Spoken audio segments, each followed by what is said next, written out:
Good evening students, welcome to grammar class.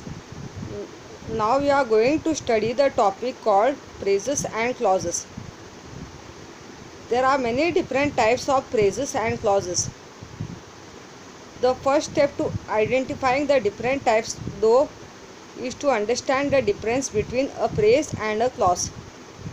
Means you have to understand the difference between what is phrase and what is clause. First we will study the definition of phrase. What is a phrase? A phrase is a related group of words. The words work together as a unit, but they do not have a subject and a verb. A phrase is not having a subject and a verb. A phrase is an incomplete sentence. Okay. So now we'll study the example of phrases. So look at these examples here. Examples of phrases and clause. First we'll study the examples of phrases. The boy on the bus. Boy is the noun plus on the bus is the phrase. Noun plus phrase is noun phrase. Will be running. Will be is the action word. Verb plus phrase. Verb phrase is coming. Second one. In the kitchen. In is the preposition word. Okay. In the kitchen, preposition plus phrase is prepositional phrase. Next one. Very quickly. Quickly is the adverb word. Word ly is coming, that is adverb. So very quickly is the phrase. It is coming adverb phrase. Next one. Martha and Jan. Here the two names are given. So name of the person is noun. You already studied what is noun. So Martha and Jan is phrase. So it is coming noun phrase. So next definition we are going to learn is what is a clause. A clause is a group of words that does have both a subject and a verb. Some clauses are independent. Independent clause means principal clause. Okay. Some clauses are independent, meaning that they express a complete thought.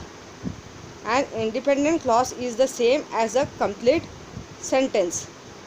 Some clauses are dependent. Dependent clause means subordinate clause. Okay. Some clauses are dependent, meaning that they cannot stand alone.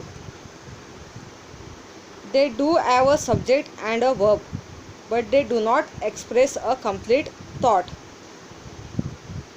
In dependent clause, that is in subordinate clause, they have a subject and a verb, but there is no complete thought.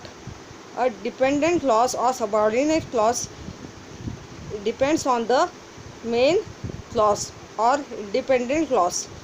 Main clause is principal clause or independent clause, you can say. Another word for dependent is subordinate. Now look at the examples of clauses. When I get home. Now here you already studied last time conjunction. Now the word when is subordinator. It is subordinating conjunction. When I get home is coming dependent or subordinate clause.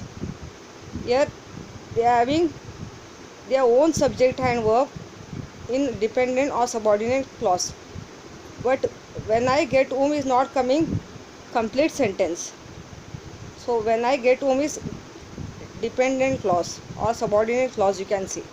Next one, the lights are not on is independent clause or principal clause.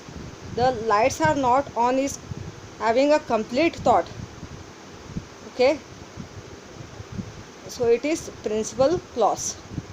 Next one, when you wake up. When you wake up is again dependent or subordinate clause. In third sentence, when you wake up, it is not having a complete thought in this sentence. I already said you dependent clause depends on the principal clause. Next one, put it on the shelf. Independent clause, understood subject is you. Put it is the action word. Okay, you put it on the shelf is coming here. Put it on the shelf meaning is you put it on the shelf. So put it on the shelf is independent clause or principal clause, and understood subject is you. Next, fifth one, since it fell on the floor. The word since is subordinator or subordinating conjunction. Okay, since it fell on the floor is not having a complete thought in the sentence. It is incomplete sentence. So it is coming dependent or subordinate clause. Now look at the exercise. I gave you the answer.